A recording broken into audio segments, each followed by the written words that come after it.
In this video, I'll walk you through how to train your replica using files. Head over to Train from Files where you can upload PDF or text files. Simply upload a file like a training manual or a product guide, and once it's uploaded, you'll see it listed on the screen with a tick, confirming the content has been processed.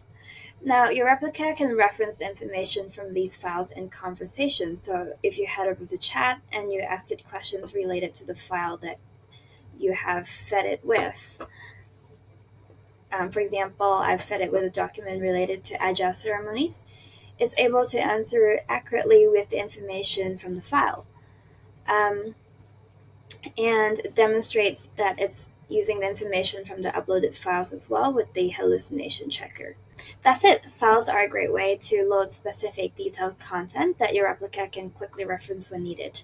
You can even take data from Excel files, save them as text or PDF files, and upload them with all the questions and answers you want the replica to learn.